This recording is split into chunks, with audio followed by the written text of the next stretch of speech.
Minggu pagi di kota Yogyakarta, mentari bersinar jernih. Cahayanya menyelinap melalui jendela kaca, melukis berkas-berkas keemasan di atas meja makan kecil tempatku selama 26 tahun selalu duduk berhadapan dengan suamiku setiap sarapan. Aroma kopi tubruk yang kental berpadu dengan harumnya roti bakar selai Srikaya membuat rumah yang begitu akrab ini terasa damai luar biasa. Andai saja tidak ada selembar kertas yang tergeletak tepat di hadapan Bima, aku memandangnya sangat lama. Sebuah surat gugatan cerai. Tanda tangan suamiku sudah tergores sempurna, hanya menunggu tanda tanganku.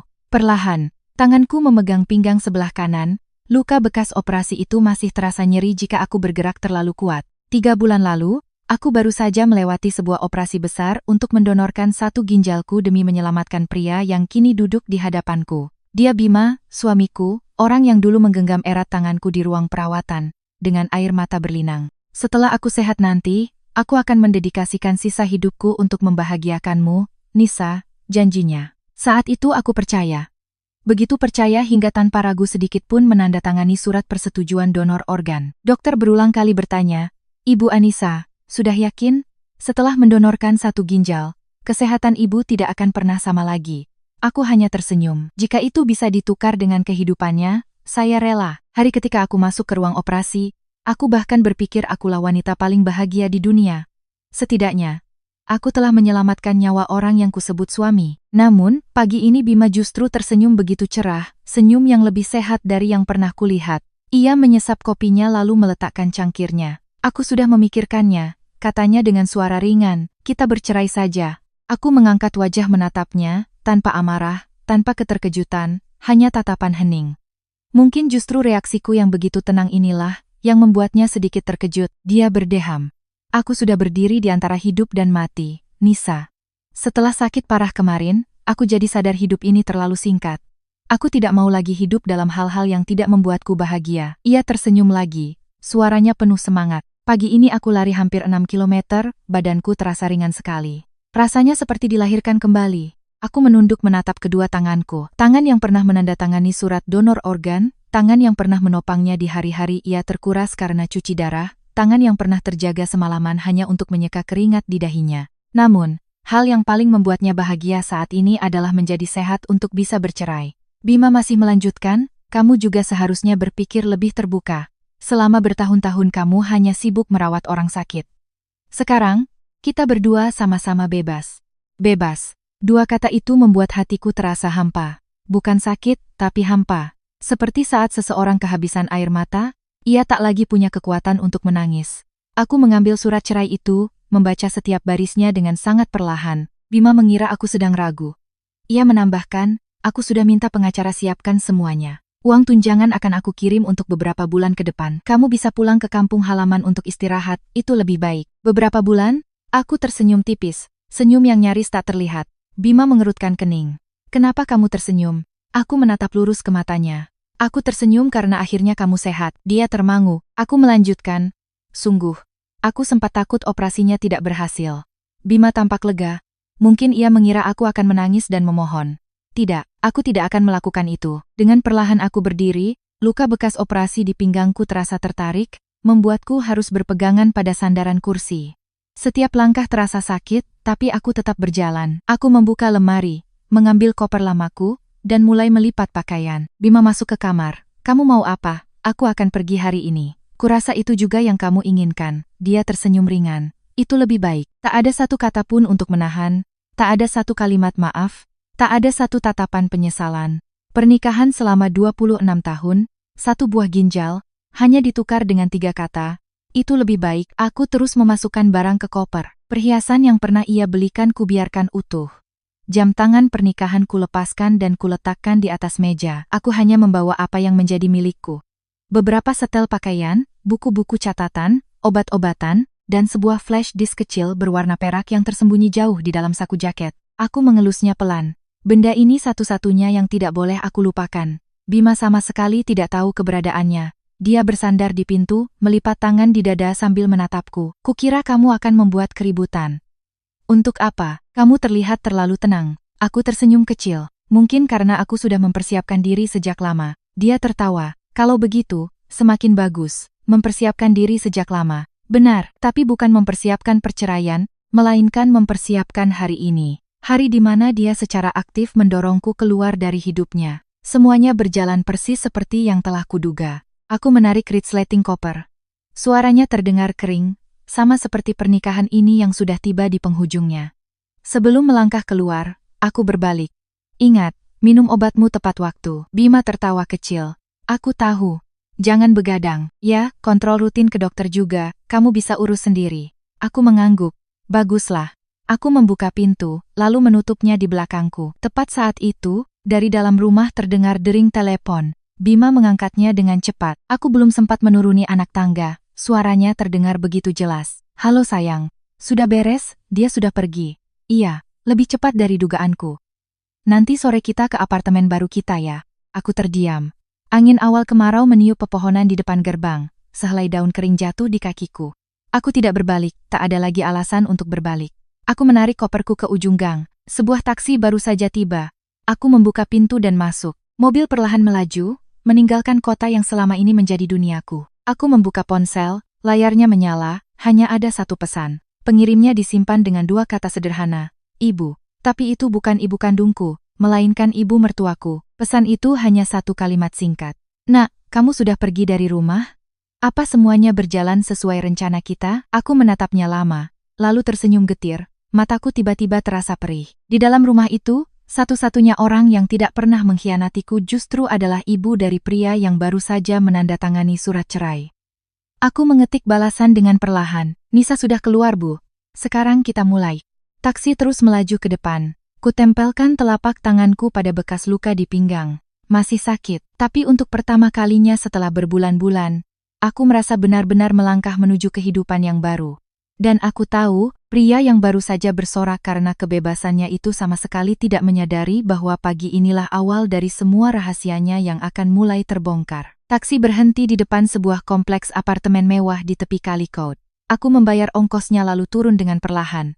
Setiap langkah membuat luka di pinggangku berdenyut nyeri, tapi rasa sakit fisik ini tak ada apa-apanya dibanding perasaan hampa. Setelah baru saja disingkirkan begitu saja oleh orang yang kucintai dengan seluruh masa mudaku. Aku menarik koper, mengambil napas dalam-dalam, lalu melangkah masuk ke lobi. Petugas keamanan membukakan pintu dengan hormat, sementara resepsionis hanya tersenyum seolah sudah diberitahu sebelumnya. Aku menekan tombol lift ke lantai 12. Pintu terbuka, dan aku melihat ibu mertuaku sudah menunggu tepat di depan pintu apartemen. Beliau mengenakan kebaya berwarna ungu muda. Wajahnya tetap teduh seperti biasa. Namun matanya menyimpan begitu banyak hal yang tak terucapkan. Masuklah, nak. Aku mengangguk, mengikutinya masuk. Apartemen ini tidak terlalu besar, tapi ditata dengan rapi dan hangat. Di meja makan, sudah tersedia semangkuk bubur ayam hangat dan beberapa lauk ringan. Ibu mertuaku menarik kursi. Makanlah sedikit. Dari pagi pasti kamu belum bisa menelan apapun. Aku duduk, menatap bubur yang masih mengepul, tenggorokanku tiba-tiba tercekat. 3 bulan ini, sejak operasi ginjal, aku harus pantang banyak makanan. Bima tak pernah bertanya hari ini aku makan apa. Bagaimana tidur-durku?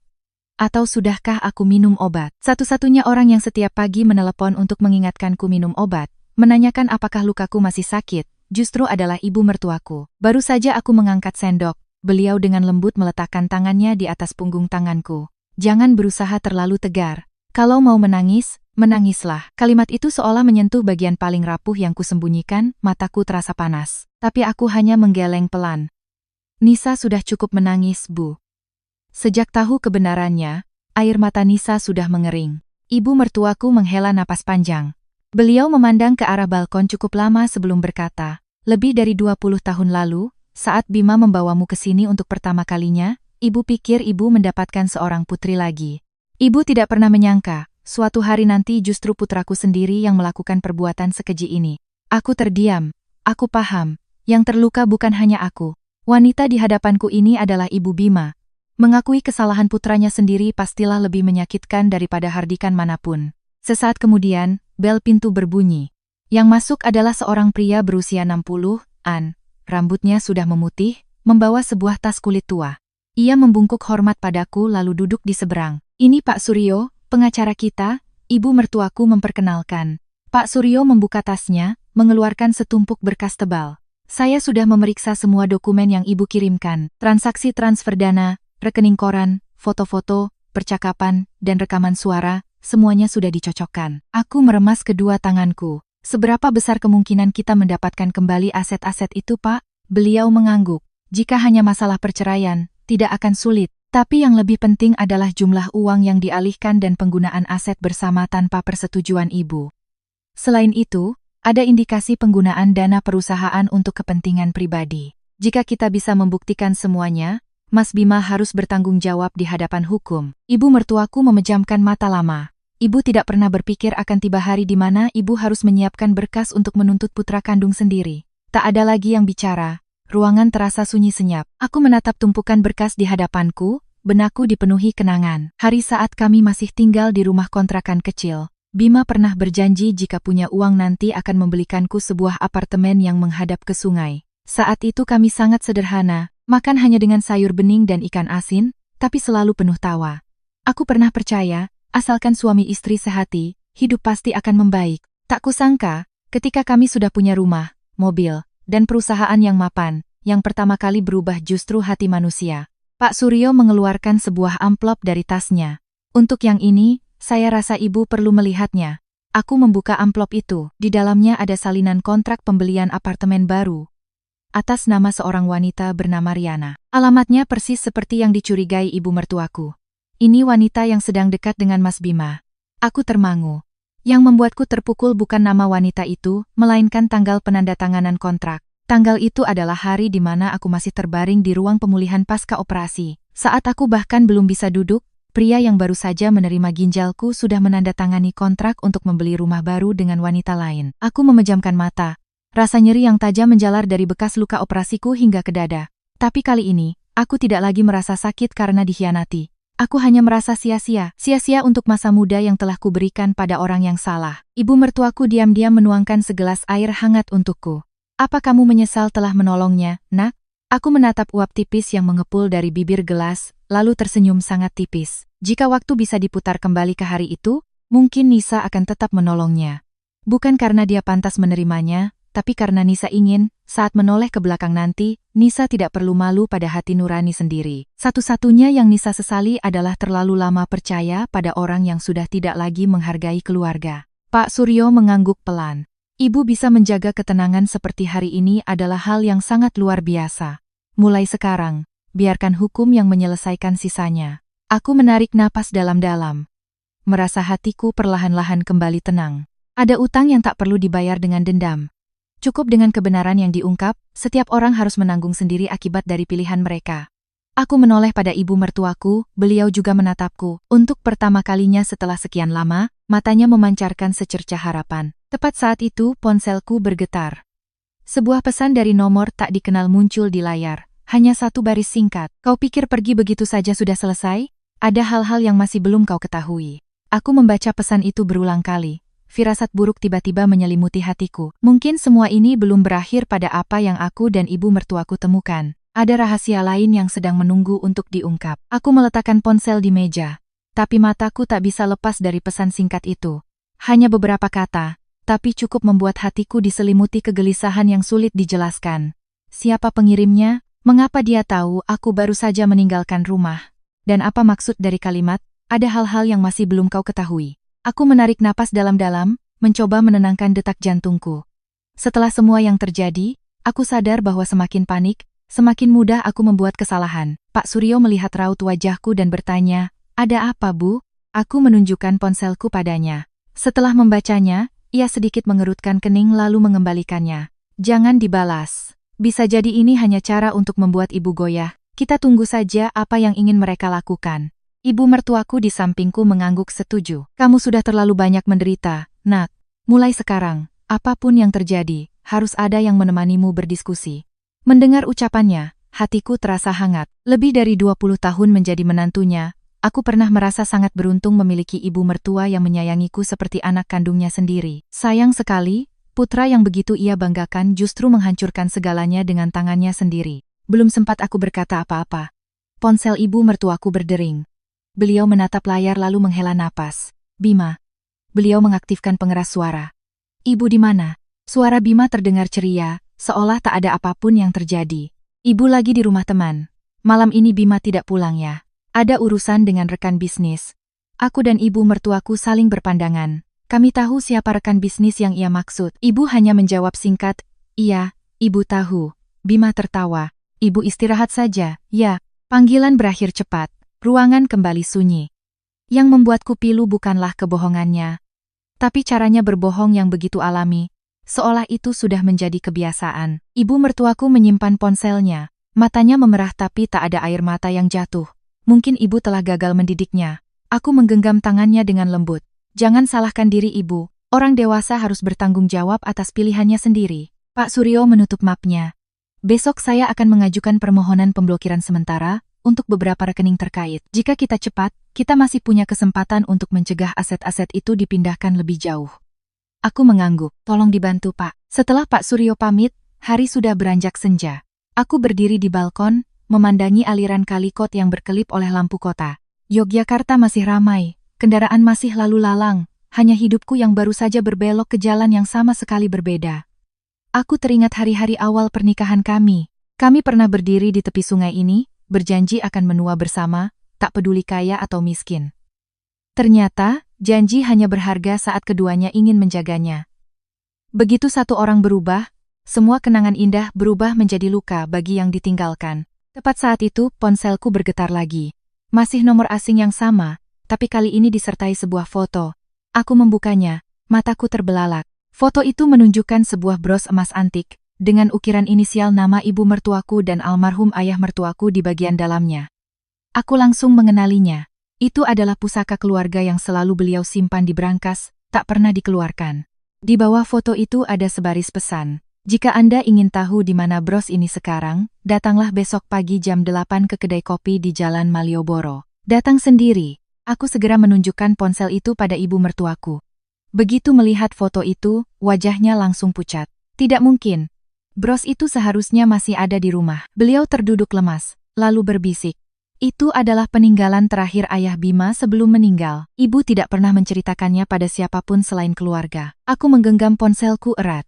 Firasatku mengatakan bahwa si pengirim pesan tidak hanya tahu tentang masalahku dengan Bima, tapi juga tahu rahasia-rahasia terdalam keluarga ini. Perceraian yang kukira hanya seputar pengkhianatan seorang suami, kini tampaknya menyeret serta kebenaran yang jauh lebih dalam dari yang pernah kubayangkan. Aku menatap kegelapan di luar jendela, berjanji pada diri sendiri bahwa besok pagi, aku harus datang. Karena ada jawaban yang hanya akan muncul ketika seseorang cukup berani untuk menghadapi kebenaran.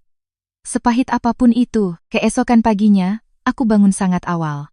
Setelah semalaman nyaris tak bisa tidur, kepalaku masih terasa berat oleh bayangan bros emas dan pesan misterius itu. Aku meminum obatku tepat waktu, mengenakan pakaian sederhana, lalu menemui ibu mertuaku. Beliau sudah duduk di ruang tamu, di hadapannya secangkir teh hangat yang masih utuh. Melihatku keluar, beliau tersenyum tipis. Kamu yakin harus pergi, nak? Aku mengangguk. Jika orang itu benar-benar tahu tentang bros itu, Nisa tidak bisa mengabaikannya. Beliau terdiam sejenak, lalu mengeluarkan sebuah alat perekam kecil dari tasnya. Bawa ini. Ibu tidak ingin terjadi sesuatu yang tidak diinginkan. Aku mengambil alat itu, hatiku terasa lebih hangat. Apapun yang menanti di depan, aku tidak lagi sendirian. Tepat pukul 8 pagi, aku tiba di kedai kopi di Jalan Malioboro. Pagi di awal pekan, suasana masih lengang. Aku memilih meja di dekat jendela, dari sana aku bisa mengamati hampir seluruh ruangan. Pelayan baru saja mengantarkan minumanku ketika sebuah suara lembut terdengar dari belakang. Anda datang tepat waktu. Aku berbalik, di hadapanku berdiri seorang wanita berusia 40-an ta'an. Wajahnya ramah, rambutnya diikat rapi, penampilannya sangat biasa. Yang mengejutkan, aku belum pernah bertemu dengannya. Andakah yang mengirim pesan? Wanita itu mengangguk lalu duduk. Nama saya Maya. Aku menatapnya dengan curiga. Di mana brosnya? Ibu Maya tidak langsung menjawab. Ia mengeluarkan sebuah kotak beludru kecil dari tasnya dan meletakkannya di meja. Aku membukanya, bros emas itu terbaring di dalamnya, benar-benar pusaka peninggalan ayah mertuaku. Aku menghela napas lega, tapi langsung merasa bingung. Kenapa ini ada pada Anda? Ibu Maya memandang ke arah jalanan yang ramai. Bukan saya yang mengambilnya. Seseorang meminta saya untuk mengembalikannya. Siapa? Ia menggeleng. Saya belum bisa menyebutkan namanya. Tapi sebelum bertemu Anda, orang itu berpesan agar saya menanyakan satu hal. Aku diam menunggu. Jika Anda tahu bahwa orang yang Anda korbankan segalanya untuknya telah mengkhianati Anda sejak lama, apakah Anda masih mau mempertahankan pernikahan itu? Aku tersenyum sangat tipis. Jawaban saya sudah ada sejak saya menandatangani surat cerai itu. Ibu Maya menatapku lama, seolah ingin memastikan sesuatu. Bagus, kalau begitu, mungkin saya bisa tenang. Aku semakin bingung. Apa maksud Anda? Ia membuka tasnya, mengeluarkan sebuah amplop kuning yang sudah usang. Ini yang orang itu minta saya berikan pada Anda. Perlahan aku membuka amplop itu. Di dalamnya ada setumpuk foto. Lembar pertama menunjukkan Bima bersama wanita bernama Riana keluar dari sebuah bank. Lembar kedua adalah adegan mereka menandatangani dokumen di sebuah kantor properti. Foto terakhir membuatku terpaku. Itu adalah gambar Bima sedang memberikan bros emas pusaka ayahnya kepada Riana, tepat di depan apartemen baru mereka. Di balik foto itu, tertulis tanggal dan waktu yang jelas. Aku meremas foto-foto itu. Dia memberikan pusaka keluarga untuk wanita lain? Ibu Maya menghela napas. Saya tahu ini menyakitkan, tapi kenyataannya lebih dari itu. Aku mendongak. Maksud Anda? Ia menatap lurus ke mataku. Riana membawa bros itu ke sebuah pegadaian untuk ditaksir harganya. Pemilik pegadaian merasa barang itu terlalu berharga dan tidak berani menerimanya. Seorang kenalan saya yang bekerja di sana berhasil menyimpannya. Aku sontak memejamkan mata. Pria yang pernah bersumpah di depan foto ayahnya untuk menjaga pusaka itu seumur hidup, akhirnya menjadikannya hadiah untuk menaklukkan hati selingkuhannya. Bukan hanya mengkhianati istrinya, ia juga mengkhianati kenangan akan ayahnya yang telah tiada. Tepat saat itu, ponselku berdering. Ibu mertuaku. Nak, sudah bertemu orangnya? Sudah, Bu. Brosnya sudah kembali. Di seberang telepon, suaranya tercekat. Syukurlah. Belum sempat aku bicara lagi, Ibu Maya tiba-tiba berkata, hati-hati. Mereka sudah mulai mencurigai Anda. Aku menoleh padanya. Maksud Anda Bima? Ia menggeleng. Bukan hanya Bima. Setelah berkata begitu, ia berdiri, meninggalkan sebuah kartu nama di atas meja. Tak ada nama perusahaan, hanya nomor telepon dan sebaris tulisan tangan. Jika Anda benar-benar ingin tahu seluruh kebenarannya, hubungi saya. Aku memandangi punggungnya yang menghilang di antara keramaian. Hatiku tiba-tiba merasa bahwa di balik cerita ini, ada jejaring yang belum tersentuh. Dan dalang di baliknya mungkin bukan hanya Riana atau Bima seperti yang selama ini kuduga. Aku memasukkan bros emas itu dengan hati-hati ke dalam tasku, mengambil napas dalam-dalam, lalu melangkah keluar dari kedai kopi. Karena aku tahu, mulai detik ini, pertarungan yang sesungguhnya baru saja dimulai. Sebelum melanjutkan, aku menggenggam erat bros emas itu di telapak tanganku, seolah ingin merasakan kehangatan yang tersisa dari almarhum. Ada benda-benda yang nilainya bukan pada harga yang ditaksir orang lain, melainkan pada kenangan sebuah keluarga. Hal yang paling menyakitkan bukanlah Bima mengkhianatiku, melainkan ia tega menjadikan kenangan terakhir ayahnya sebagai alat untuk menyenangkan orang lain. Dalam perjalanan kembali ke apartemen, aku terus memikirkan peringatan Ibu Maya. Bukan hanya Bima. 4 kata itu terus terngiang di kepalaku, membuatku merasa ada sesuatu yang jauh lebih besar di balik tirai pengkhianatan ini. Begitu membuka pintu, ibu mertuaku langsung menyambutku. Saat melihat kotak beludru di tanganku, matanya langsung memerah. Benar-benar kembali nak, aku diam-diam membuka kotak itu, meletakkan bros itu di telapak tangannya. Tangannya gemetar saat mengelus ukiran di atasnya, air matanya akhirnya tumpah. Ini hadiah terakhir yang ayah Bima tinggalkan sebelum pergi. Dulu dia bilang, nanti jika keluarga kita ada masalah apapun, bros ini tidak boleh sampai keluar dari rumah. Suaranya tercekat. Kami berdua tak menyebut nama Bima, karena kami tahu, setiap kali nama itu disebut, rasanya seperti menaburkan garam di atas luka yang belum kering. Tepat saat itu, Pak Suryo menelepon. Ibu sedang bersama Ibu Saraswati. Iya Pak. Saya baru dapat informasi dari bank. Pagi ini Mas Bima datang untuk mencairkan lagi satu rekening deposito atas nama pribadinya. Tapi transaksi itu berhasil dihentikan sementara karena kami sudah lebih dulu mengirimkan surat permohonan pemblokiran. Aku menghela napas lega. Jadi dia sudah mulai memindahkan aset-asetnya. Benar, sepertinya dia sudah merasakan sesuatu. Setelah menutup telepon, aku menceritakan semuanya pada ibu mertuaku. Beliau terdiam lama, lalu perlahan berdiri dan masuk ke kamar tidur. Sesaat kemudian, beliau kembali membawa sebuah kotak besi kecil yang sudah usang dan meletakkannya di meja di hadapanku. Bukalah, nak, di dalamnya ada puluhan buku catatan, dokumen, dan amplop yang tersusun rapi. Belum sempat aku bertanya, beliau sudah berkata, beberapa tahun ini, sejak kesehatan ibu menurun, ibu tidak lagi mengelola perusahaan secara langsung. Tapi setiap bulan, kepala akuntan selalu mengirimkan laporan. Awalnya ibu pikir pendapatan naik turun itu biasa. Sampai kamu menunjukkan pesan-pesan itu, ibu baru memeriksa ulang semua berkas ini. Aku mengambil satu persatu dokumen itu. Banyak pengeluaran bernilai sangat besar dicatat dengan keterangan yang umum seperti biaya representasi, kerjasama strategis, atau investasi pengembangan. Jika dilihat sekilas, sulit menemukan kejanggalan. Ibu mertuaku menunjuk satu map. Lihat tanggalnya. Aku membandingkannya dan tertegun. Tanggal-tanggal itu adalah saat Bima sedang dirawat atau tepat setelah ia menjalani operasi ginjal. Artinya, beliau mengangguk pelan. Bahkan saat terbaring di rumah sakit, dia masih memerintahkan orang lain untuk mentransfer uang. Aku termangu. Pria yang pernah menggenggam tanganku sambil menangis di ruang perawatan, ternyata tak pernah sekalipun berhenti merencanakan masa depannya sendiri. Sore itu, aku menerima telepon dari nomor yang kukenal. Itu Pak Agung, sahabat Bima. Setelah basa-basi menanyakan kabar, ia ragu-ragu cukup lama sebelum berkata, "Maaf, Nisa, aku baru berani meneleponmu sekarang. Ada sesuatu yang kurasa kamu perlu tahu." "Katakan saja, Pak."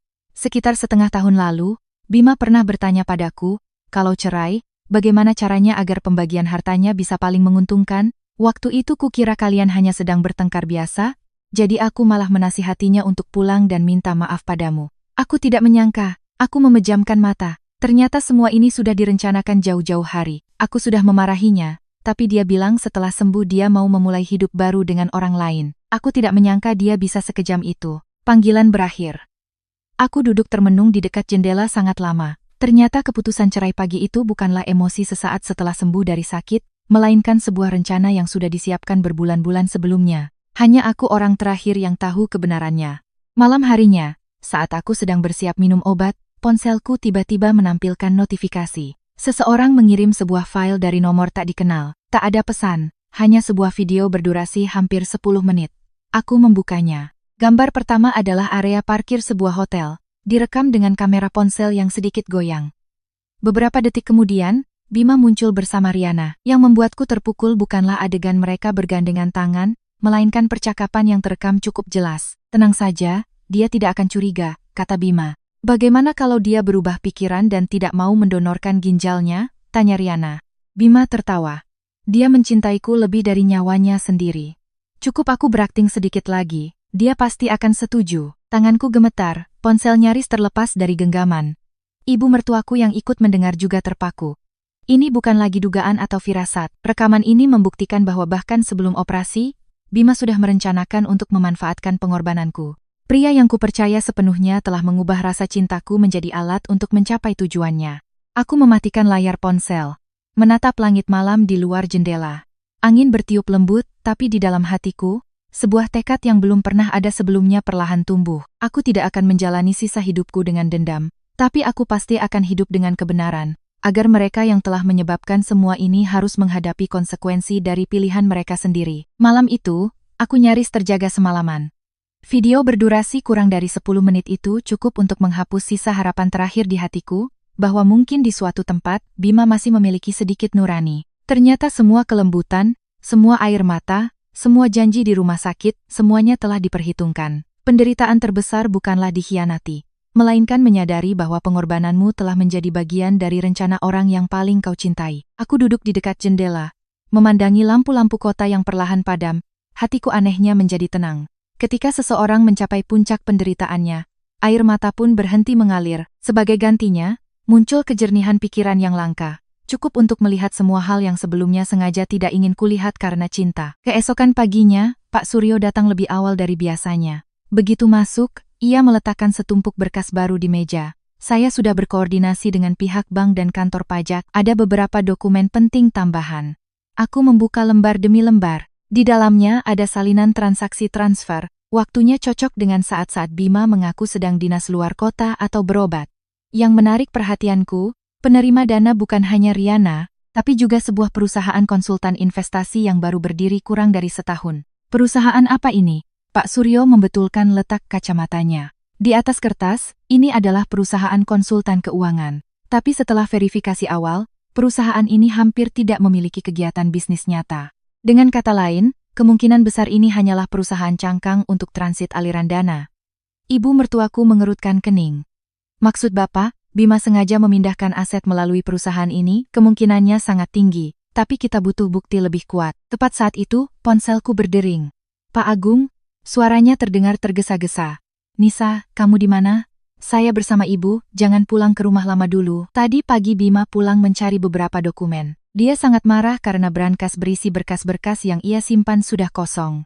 Aku menoleh ke arah ibu mertuaku. Beliau mengangguk seolah sudah menduganya. Apa dia bilang sesuatu? Dia curiga ada yang mengambil dokumen itu. Dia bahkan bertanya padaku apa aku bertemu denganmu. Aku bilang tidak tahu. Aku berterima kasih lalu menutup telepon. Aku sadar betul. Akhirnya Bima menyadari bahwa segalanya tidak lagi berjalan sesuai rencananya. Pria yang berinisiatif mengajukan cerai, kini mulai cemas rahasianya akan terbongkar. Siang harinya, aku mendapat telepon lagi. Kali ini dari Ibu Maya. Ibu ada waktu? Saya ingin mengajak ibu bertemu seseorang. Aku memandang Pak Suryo. Ia berpikir sejenak lalu berkata, jika ibu pergi, saya akan ikut dan duduk di meja terpisah. Saat ini, ibu sebaiknya tidak bertemu siapapun sendirian. Kami bertemu di sebuah warung makan kecil di gang yang sepi. Orang yang diperkenalkan Ibu Maya adalah seorang supir taksi Parubaya. Begitu melihatku, ia berdiri dan menunduk penuh penyesalan. Ibu ini istri Mas Bima ya? Aku mengangguk. Saya sering mengantar beliau. Awalnya saya tidak peduli. Tapi lama-lama saya lihat beliau sering membawa gadis yang sama untuk melihat-lihat rumah. Lalu saya dengar percakapan mereka. Hati nurani saya jadi tidak tenang. Bapak itu mengeluarkan sebuah flash disk kecil dari saku bajunya. Saya pasang kamera di mobil untuk berjaga-jaga. Ada beberapa rekaman percakapan mereka. Tadinya mau saya hapus, tapi saya pikir mungkin suatu saat ibu akan butuh. Aku menerima flash disk itu dengan hati yang berat. Orang asing saja merasa iba padaku, sementara suami sendiri tak pernah sekalipun memikirkan perasaanku. Pak Suryo menerima flash disk itu dan menyimpannya dengan hati-hati. Saya akan minta pihak ahli untuk memeriksa keaslian data ini. Jika valid, ini akan menjadi bukti yang sangat kuat. Dalam perjalanan pulang, aku sadar aku tidak lagi takut untuk mengetahui kebenaran lebih lanjut. Sebaliknya, aku ingin semuanya terungkap tuntas. Karena hanya ketika kebenaran berada di tempatnya, orang-orang yang tidak bersalah bisa melangkah maju tanpa beban. Sore itu, ibu mertuaku tiba-tiba menerima pemberitahuan dari Dewan Direksi perusahaan. Sebuah rapat darurat akan diadakan keesokan paginya atas permintaan Bima. Beliau membaca pemberitahuan itu lalu menyerahkannya padaku. Dia mau rapat mendadak saat ini, pasti ada sesuatu yang penting. Pak Suryo berpikir, kalau dugaan saya benar, dia akan mencoba melegalkan dana-dana yang sudah ditransfer, atau mengesahkan beberapa keputusan sebelum semuanya terungkap. Ibu mertuaku perlahan berdiri, matanya tak lagi menunjukkan kelelahan seperti hari-hari sebelumnya. Kalau begitu, ibu juga harus hadir. Sudah saatnya ibu menjalankan tanggung jawab sebagai pendiri perusahaan, bukan hanya sebagai seorang ibu yang selalu melindungi anaknya. Aku menatapnya, merasa kagum. Wanita itu harus memilih antara cinta seorang ibu dan keadilan. Dan aku tahu, keputusan itu sangat menyakitkan. Aku mendekat dan menggenggam tangannya. Apapun yang terjadi besok, Nisa akan ada di samping ibu. Beliau tersenyum dan balas menggenggam tanganku. Terima kasih, Nak. Mungkin almarhum suamiku di surga juga tidak ingin melihat hasil kerja keras seumur hidupnya jatuh ke tangan orang yang sudah kehilangan nuraninya. Malam tiba dengan cepat. Aku berdiri di balkon menatap langit penuh bintang. Angin sepoi-sepoi membawa hawa sejuk dari sungai. Aku tahu, pertarungan sesungguhnya bukan lagi di pengadilan atau di rumah yang pernah menjadi milik kami, melainkan akan dimulai besok pagi di ruang rapat perusahaan.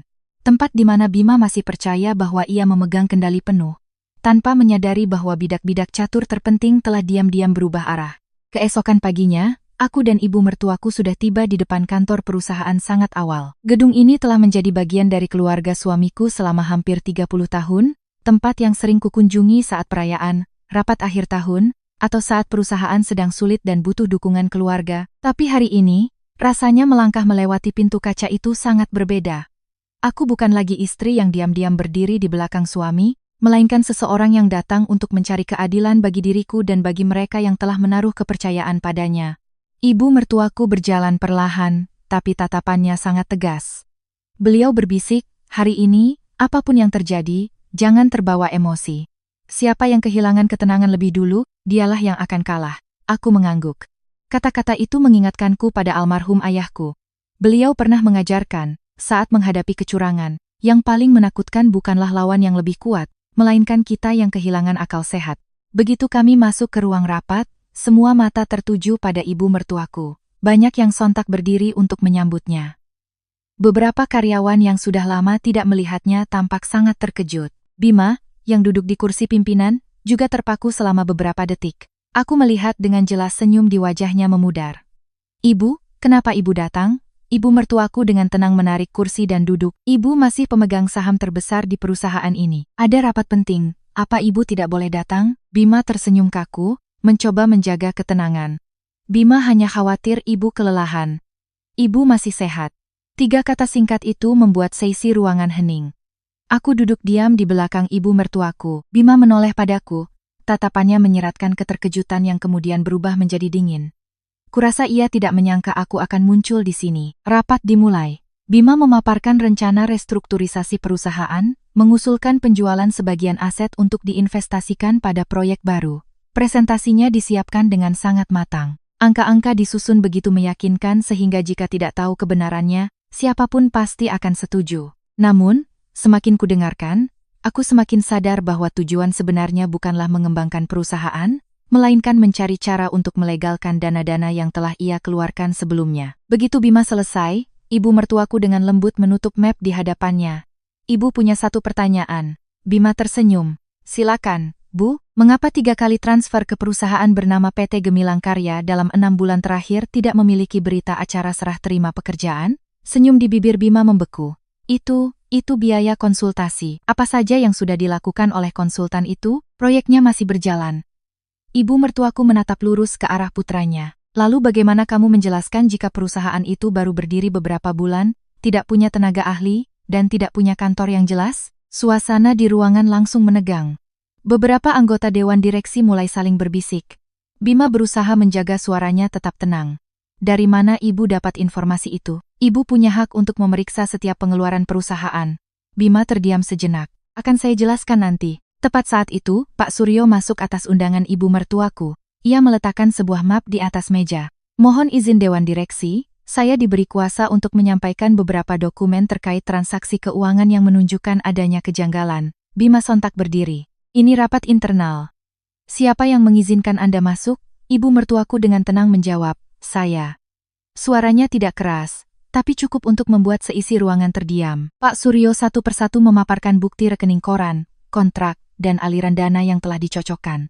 Setiap lembar dokumen dibuka, wajah Bima semakin pucat. Aku mengamatinya dengan saksama. Untuk pertama kalinya sejak ia memberikan surat cerai, aku melihat kepanikan yang sesungguhnya di matanya. Seorang anggota dewan angkat bicara. Pak Bima, bisakah Anda jelaskan mengapa uang perusahaan ditransfer ke rekening pribadi atas nama Riana? Bima langsung menjawab, dia rekan bisnis. Rekan bisnis mana yang menerima pembayaran melalui rekening pribadi? Tak ada yang bisa menjawab untuknya. Ruangan menjadi begitu berat. Aku teringat hari-hariku di ranjang rumah sakit. Setiap kali membuka mata, aku melihat Bima menggenggam tanganku dan berkata, begitu kamu sehat, kita akan keliling dunia. Ternyata di saat yang sama, ia juga sedang merencanakan masa depan yang sama sekali tidak melibatkanku. Bima tiba-tiba menoleh padaku. Ini semua perbuatanmu, kan? Aku menatapnya dengan tenang. Aku hanya mengungkap kebenaran. Kamu mau menghancurkanku? Aku menggeleng pelan. Yang menghancurkanmu bukan aku, tapi pilihanmu sendiri. Seluruh ruangan hening, hanya suara pendingin udara yang terdengar. Bima mengepalkan tangannya, bibirnya terkatup rapat. Aku tahu ia sedang mencari jalan keluar, tapi semakin ia membantah, semakin banyak kontradiksi dalam ucapannya. Tepat saat itu, ponsel Bima berdering. Layarnya menyala dengan nama Riana.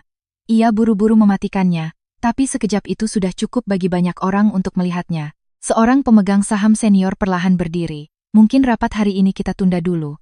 Sebelum mengambil keputusan apapun, kami butuh audit independen terhadap seluruh aktivitas keuangan perusahaan. Usulan itu dengan cepat disetujui oleh mayoritas. Aku menoleh pada ibu mertuaku. Beliau memejamkan mata, seolah baru saja melepaskan sebagian beban berat yang menekannya selama ini. Sementara Bima terduduk lemas di kursinya. Ia masih belum tahu bahwa ini baru permulaan, karena bukti terpenting dari rekaman di flash disk milik supir taksi itu belum diungkapkan. Dan ketika rekaman itu diperdengarkan, tak akan ada lagi kesempatan baginya untuk menyangkal. Rapat ditunda dalam suasana yang tegang. Semua orang perlahan meninggalkan ruangan, hanya tersisa aku, ibu mertuaku, Pak Suryo, dan beberapa anggota dewan direksi yang masih berdiskusi. Bima tetap duduk diam di ujung meja, kedua tangannya terkepal, matanya tak lagi memancarkan kepercayaan diri seperti di awal rapat. Aku memandangnya lama, lalu perlahan berdiri. Dulu, setiap kali melihatnya lelah, aku akan melakukan apa saja untuk menghiburnya. Sekarang, di hadapan wajahnya yang cemas itu, Hatiku hanya merasakan ketenangan. Bukan karena aku sudah tidak sakit hati, tapi karena aku paham. Ada luka yang tidak bisa selamanya disembuhkan dengan toleransi. Saat aku dan ibu mertuaku hendak pulang, suara Bima terdengar dari belakang. Nisa, bisa tinggal sebentar? Aku berhenti. Ibu mertuaku menatapku lalu mengangguk.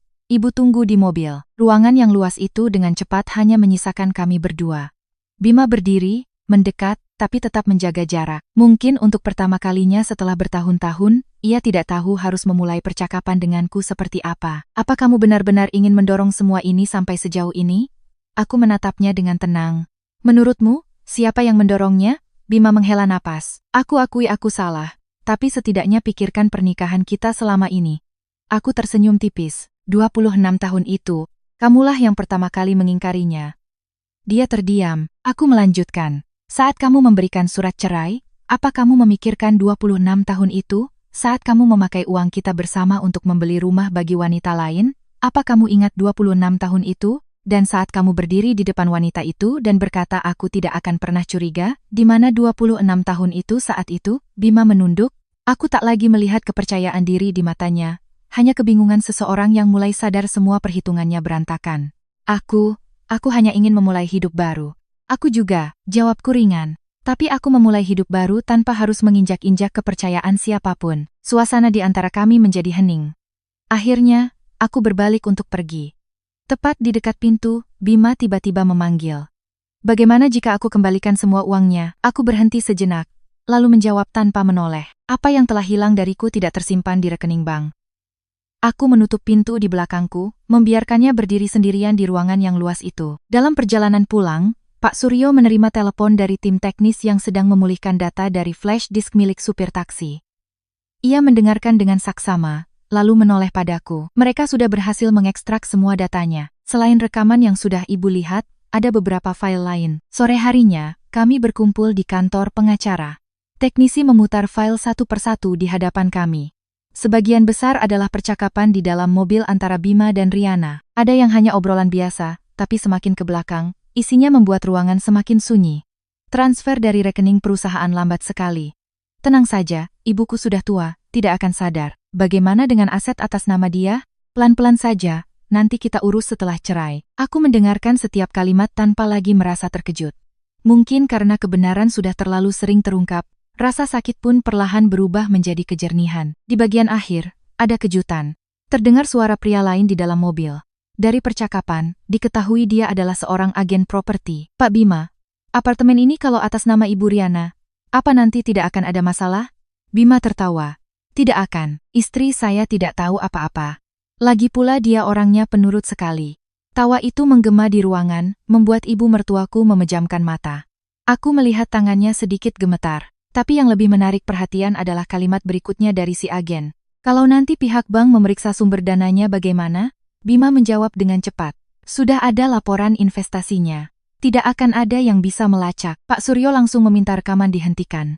Ia menatapku lalu berkata perlahan, ini poin yang sangat penting. Ada indikasi penyembunyian asal-usul aliran dana. Kita perlu menyerahkan semua ini kepada pihak berwenang untuk penyelidikan lebih lanjut. Ibu mertuaku mengangguk pelan. Lakukan. Aku menatapnya. Belum pernah aku melihatnya setegas ini. Mungkin hatinya masih sakit karena yang harus menghadapi semua ini adalah putranya sendiri. Tapi beliau sadar, jika terus diam, bukan hanya keluarga, tapi juga hasil kerja keras suaminya selama puluhan tahun akan hancur. Malam harinya, aku kembali ke apartemen dengan perasaan lelah. Baru saja selesai minum obat, ponselku berdering. Nomor tak dikenal. Aku ragu sejenak, lalu mengangkatnya. Di seberang, terdengar suara seorang wanita yang lirih. Ibu? Ibu istrinya Mas Bima, kan? Iya. Saya sendiri. Maaf menelepon malam-malam. Saya dulu bekerja sebagai akuntan di PT Gemilang Karya. Saya sudah berhenti sebulan yang lalu. Saya punya beberapa bukti yang mungkin ibu butuhkan, tapi saya takut. Kenapa Anda mau membantu saya? Wanita itu tercekat. Karena saya juga pernah dimanfaatkan oleh mereka. Saya tidak ingin ada lagi yang mengalami hal yang sama. Panggilan berakhir dengan janji bertemu keesokan paginya. Aku meletakkan ponsel. Hatiku tiba-tiba diselimuti harapan baru. Sepertinya, satu persatu orang yang pernah menyaksikan kebenaran mulai keluar dari keheningan. Dan aku paham, ketika kepingan-kepingan puzzle mulai menemukan tempatnya, gambaran utuh tentang apa yang telah Bima lakukan akan segera terungkap, lebih jelas dari sebelumnya. Keesokan paginya, aku tiba di kedai kopi sesuai alamat yang diberikan wanita itu. Kedai kecil di jalan yang sepi, tidak terlalu ramai.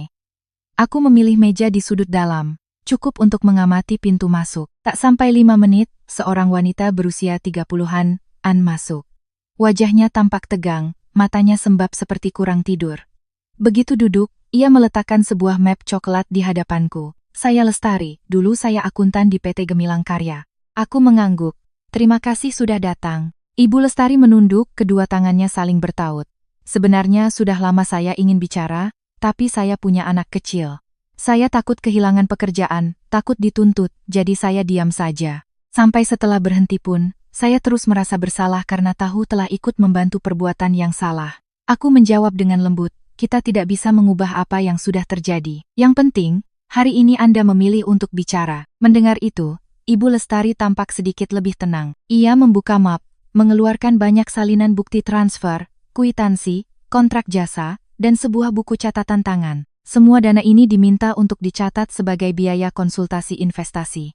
Tapi kenyataannya, perusahaan tidak pernah memberikan jasa apapun. Saya pernah bertanya, tapi direktur bilang ikuti saja perintah. Aku membuka lembar demi lembar, ada banyak tanda tangan Bima di kolom persetujuan pembayaran. Yang menarik perhatianku, beberapa dana ditransfer dalam jumlah kecil secara bertahap, hanya selang beberapa hari. Kenapa dibagi-bagi seperti ini? Ibu Lestari menghela napas. Katanya agar tidak terlalu mencolok. Tepat saat itu, Pak Suryo tiba. Ia memeriksa berkas-berkas itu lalu mengangguk. Ini dokumen yang sangat penting. Tapi kita masih butuh dokumen asli atau data pembanding dari bank untuk melengkapi bukti. Ibu Lestari ragu sejenak, lalu mengeluarkan ponselnya. Saya masih menyimpan salinan data akuntansi di hard disk pribadi saya. Waktu berhenti, saya tidak menghapusnya untuk berjaga-jaga. Pak Suryo menatapnya penuh terima kasih. Ini akan sangat mempercepat proses verifikasi. Setelah menyerahkan semua dokumen, Ibu Lestari bersiap untuk pergi. Sebelum melangkah, ia berbalik menatapku. Saya tidak kenal ibu, tapi saya sering melihat ibu datang ke kantor mengantarkan makan siang untuk Pak Bima. Waktu itu, semua orang berpikir ibu adalah wanita yang sangat bahagia. Saya sungguh minta maaf tidak punya keberanian untuk memberitahu ibu lebih awal. Aku tersenyum tipis. Jangan minta maaf. Yang bersalah bukan Anda. Melihat punggungnya menghilang di balik pintu, aku sadar bahwa hidup ini masih dipenuhi banyak orang baik. Ada yang pernah diam karena takut, tapi ketika nurani memanggil, mereka tetap memilih untuk berpihak pada kebenaran. Sore harinya, aku, ibu mertuaku, dan Pak Suryo kembali ke kantor pengacara. Setelah berjam-jam mencocokkan data, bukti-bukti yang terpisah mulai menyatu menjadi gambaran yang utuh. Semua dana yang ditarik dari perusahaan dialirkan melalui PT Gemilang Karya, lalu ditransfer lagi ke rekening Riana atau digunakan untuk membayar apartemen, mobil, dan berbagai pengeluaran lainnya. Yang mengejutkan, totalnya jauh lebih besar dari yang kami duga. Pak Suryo meletakkan pulpennya. Angkanya sudah melebihi 4 miliar rupiah. Ibu mertuaku terpaku. Hanya dalam waktu kurang dari setahun. Aku menatap tumpukan berkas di hadapanku dengan hati yang berat. Ini bukan lagi sekadar kisah pernikahan yang hancur. Ini sudah merugikan hasil kerja keras banyak orang di perusahaan itu. Tepat saat itu, ponsel ibu mertuaku berdering. Kepala Personalia. Bu, pagi ini Pak Bima tidak masuk kantor. Kami hubungi juga tidak bisa. Beliau mengerutkan kening. Dia kemana? Kami tidak tahu, Bu. Tapi sekretarisnya bilang semalam beliau membawa cukup banyak dokumen. Panggilan berakhir. Pak Suryo langsung menatapku. Ada kemungkinan dia sedang mencoba memusnahkan bukti-bukti lain. Suasana di ruangan menjadi tegang. Aku teringat tatapan cemas Bima setelah rapat kemarin. Mungkin untuk pertama kalinya ia sadar bahwa segalanya tidak lagi berada dalam kendalinya. Menjelang malam, saat kami bersiap pulang, bel kantor berbunyi. Yang masuk adalah Pak Agung. Wajahnya tampak lelah. Aku baru saja bertemu Bima. Aku menatapnya. Di mana dia? Tadi dia datang menemuiku. Dia bertanya apa benar kamu sedang mengumpulkan bukti. Aku tidak menjawab. Sebelum pergi, dia hanya mengatakan satu kalimat. Kalimat apa? Pak Agung menjawab perlahan. Dia bilang, jika semua ini diteruskan, akan ada yang menyesal. Ruangan hening seketika. Aku menoleh pada ibu mertuaku. Beliau menggenggam tanganku seolah ingin menenangkan. Aku tahu, ucapan itu bukan sekadar kemarahan.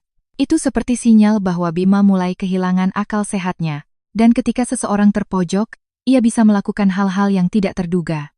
Aku menarik napas dalam-dalam, berjanji pada diri sendiri untuk lebih berhati-hati. Karena pertarungan ini telah memasuki babak baru, di mana bukan hanya ada kebenaran dan bukti, tapi juga perjuangan untuk melindungi orang-orang yang kusayangi dari tindakan Bima yang tak terduga. Malam itu, aku nyaris tidak bisa melepaskan ponselku.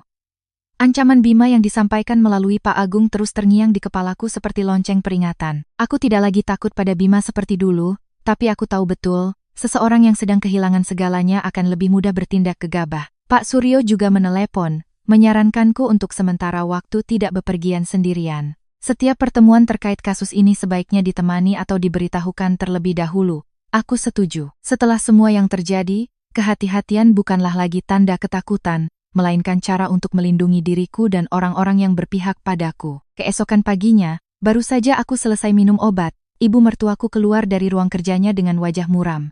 Di tangannya ada sebuah amplop yang baru saja diantar kurir. Pengirimnya anonim, beliau menyerahkan amplop itu padaku. Di dalamnya hanya ada sebuah kunci kecil dan secari kertas bertuliskan tangan. Gudang penyimpanan nomor 12, Terminal Lama.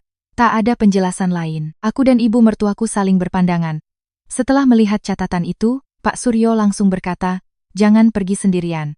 Jika ini tempat penyimpanan dokumen, maka sangat penting. Tapi jika ini jebakan, kita harus lebih waspada." Akhirnya, kami memutuskan untuk pergi bersama ke alamat itu. Lokasinya adalah kompleks persewaan gudang di belakang terminal bus lama. Cukup sepi. Penjaga memeriksa kunci itu lalu mengantar kami ke sebuah gudang kecil di ujung deretan. Pintu terbuka. Aroma kertas tua dan debu langsung menyeruak.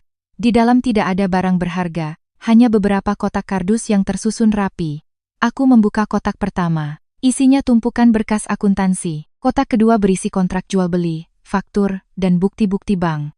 Di kotak ketiga, aku tertegun saat melihat sebuah buku catatan bersampul hitam yang sudah usang. Ibu mertuaku langsung mengenalinya. Itu adalah buku catatan almarhum suaminya. Dengan tangan gemetar, beliau mengangkat buku itu. Halamannya sudah menguning, tapi tulisan tangannya masih jelas. Itu adalah catatan tentang proses pendirian perusahaan dari awal, setiap pinjaman, setiap pelanggan pertama, setiap nasihat untuk penerusnya. Di halaman terakhir, ada satu kalimat yang ditulis dengan sangat rapi.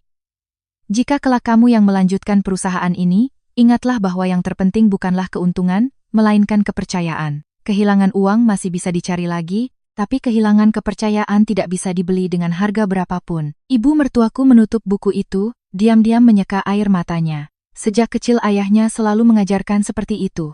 Aku berdiri di sampingnya dengan hati yang berat. Jika ayah Bima masih hidup, mungkin beliau akan menjadi orang yang paling terluka menyaksikan perbuatan putranya terhadap keluarga dan hasil kerja kerasnya. Pak Suryo terus memeriksa kotak-kotak lainnya. Setelah hampir 1 jam, ia mengeluarkan satu bundel dokumen yang diikat terpisah dengan tali merah. "Mungkin kita sudah menemukan apa yang kita cari." Itu adalah dokumen asli dari banyak bukti transfer beserta kontrak internal yang belum pernah diungkapkan. Semuanya lengkap dengan tanda tangan dan stempel resmi. "Kenapa semua ini ada di sini?" tanyaku. Pak Suryo berpikir sejenak. Mungkin seseorang di perusahaan diam-diam menyimpannya untuk berjaga-jaga.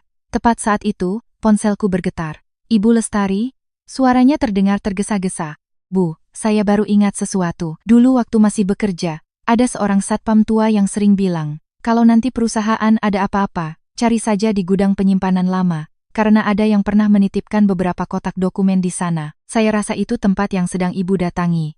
Aku berterima kasih lalu menutup telepon. Semuanya menjadi lebih jelas. Mungkin banyak orang di perusahaan yang sudah lama menyadari kejanggalan, hanya saja mereka belum punya keberanian atau waktu yang tepat untuk angkat bicara. Sore itu, saat kami membawa semua dokumen kembali ke kantor pengacara, kami dikejutkan oleh kabar dari Dewan Direksi. Setelah meninjau bukti-bukti awal, Dewan memutuskan untuk menonaktifkan Bima dari jabatannya sebagai direktur untuk sementara waktu demi kelancaran proses audit. Aku terdiam sejenak, bukan karena gembira, tapi karena teringat sosok pria yang dulu pernah begadang bersamaku menghitung setiap rupiah untuk membeli rumah pertama kami.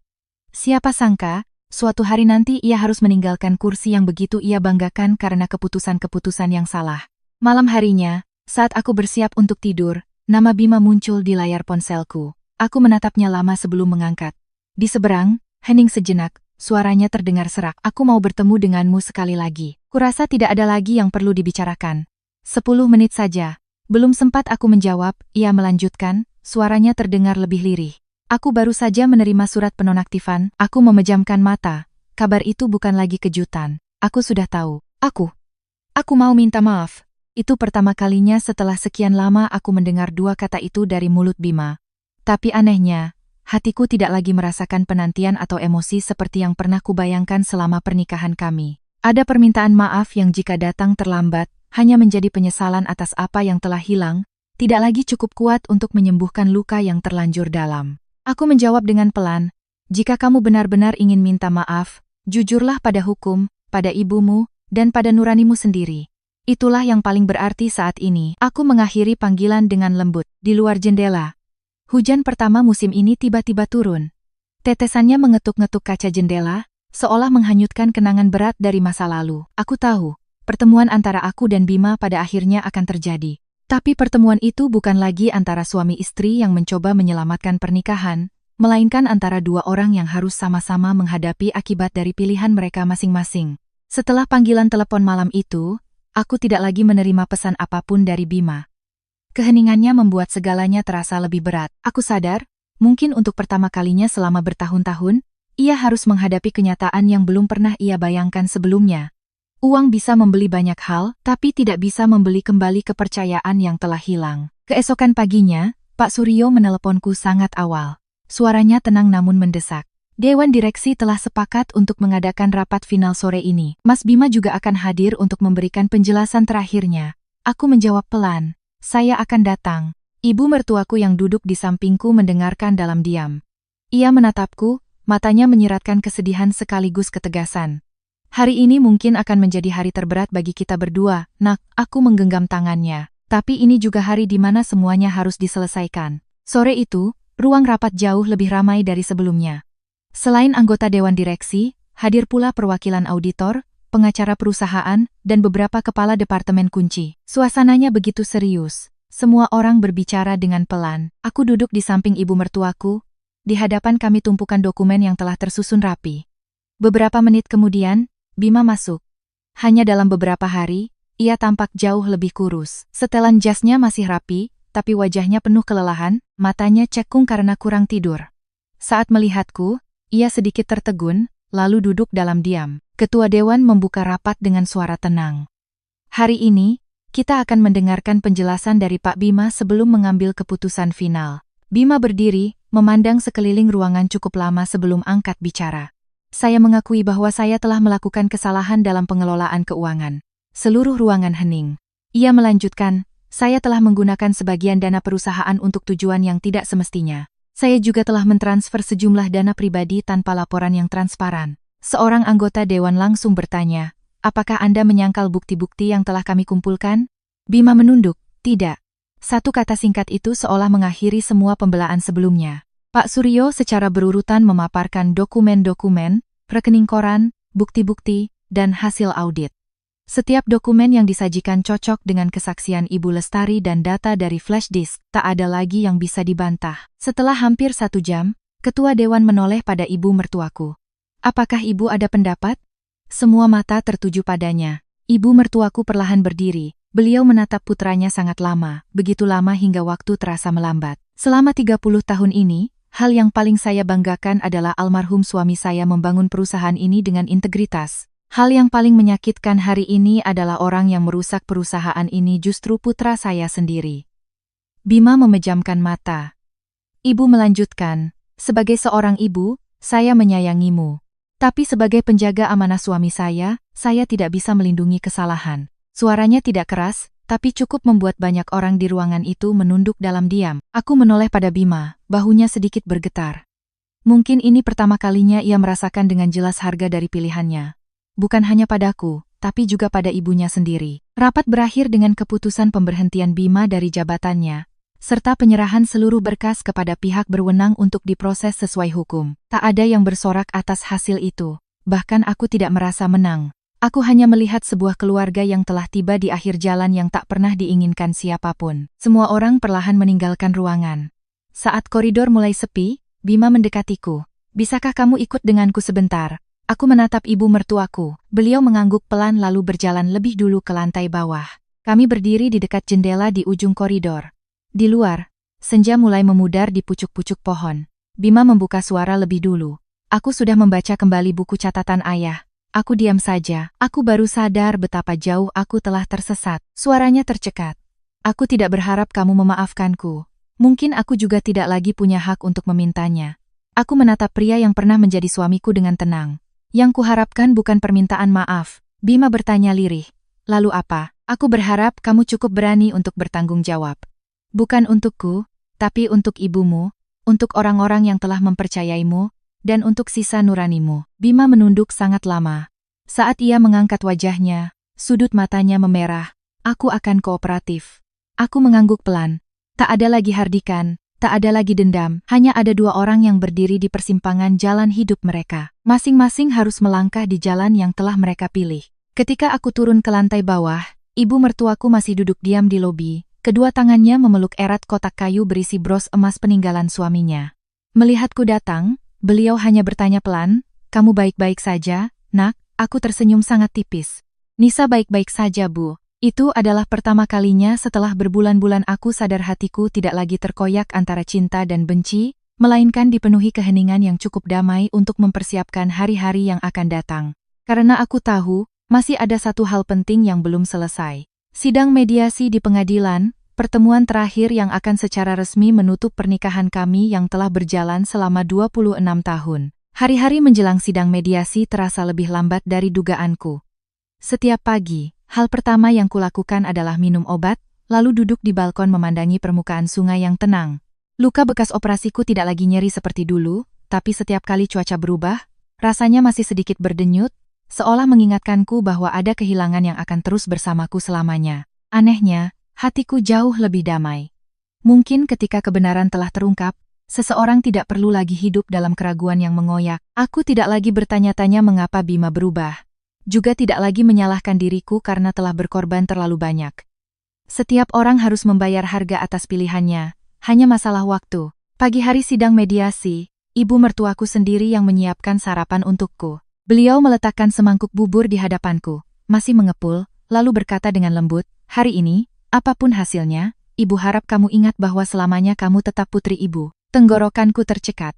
Ku genggam tangannya yang mulai keriput. Nisa tidak pernah berpikir akan kehilangan ibu. Beliau tersenyum teduh. Ibu juga. Satu kalimat sederhana itu membuat mataku perih.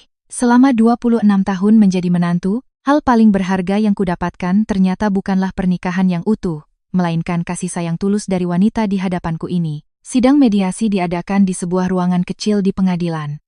Pak Suryo duduk di sampingku, sementara di seberang ada Bima bersama pengacaranya. Hanya dalam waktu sekitar 10 hari, ia tampak jauh lebih kurus. Pakaian yang dulu selalu rapi kini terlihat sedikit longgar.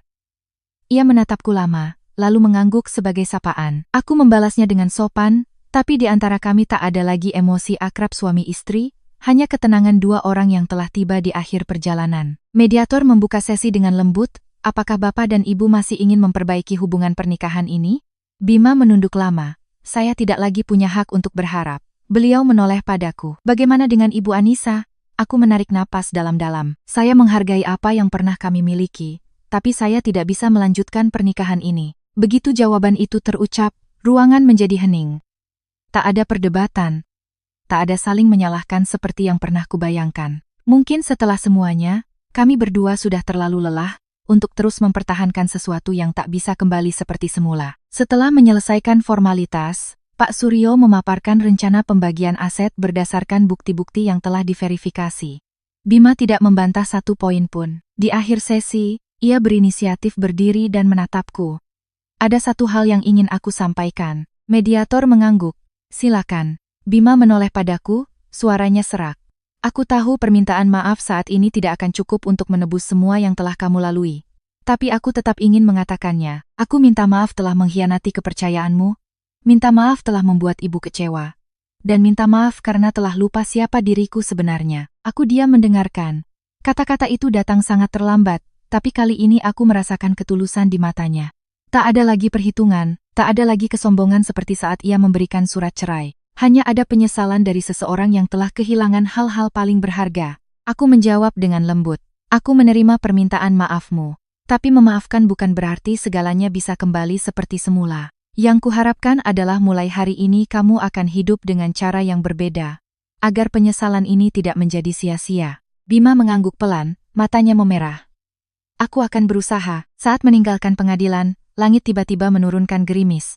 Aku dan ibu mertuaku berdiri di bawah emperan gedung menunggu mobil. Beliau tiba-tiba mengeluarkan sebuah amplop dari tasnya. Ibu punya ini untukmu, nak.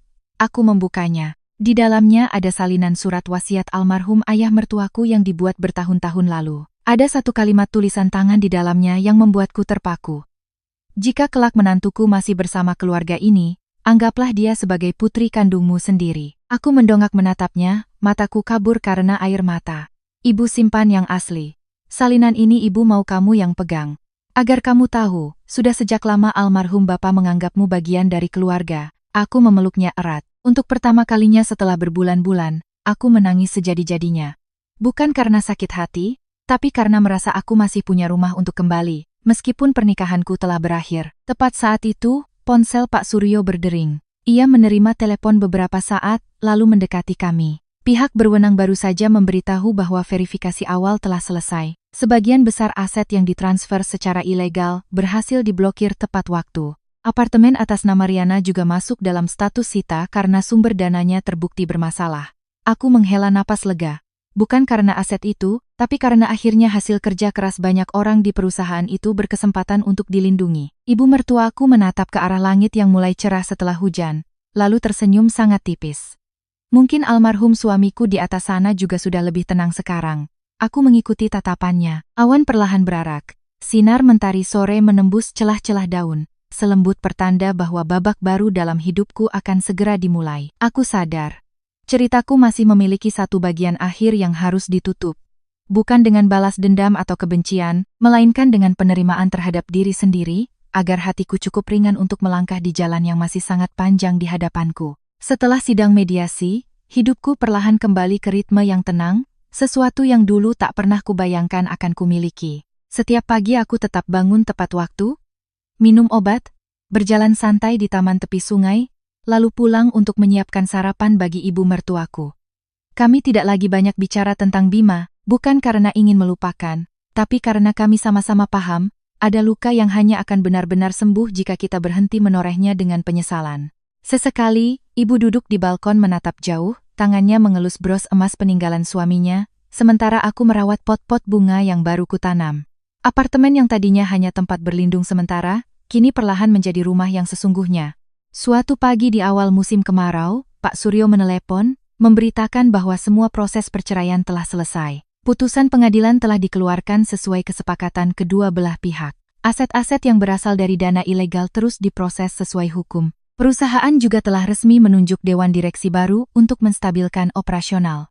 Aku melipat surat pemberitahuan itu dengan tenang. Hatiku tak lagi terasa berat seperti saat pertama kali memegang surat gugatan cerai. Ternyata, ada titik akhir yang bukan untuk mengakhiri hidup, melainkan untuk membuka babak baru yang lebih damai. Beberapa hari kemudian, ibu mertuaku berkata ingin pulang ke kampung untuk berziarah ke makam suaminya, memberitahukan bahwa segalanya telah selesai.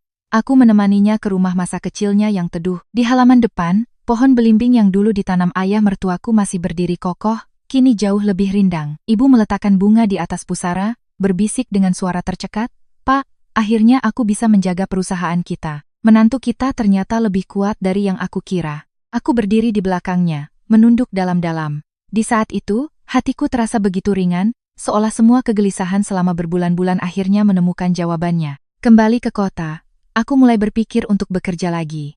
Kesehatanku memang belum pulih total.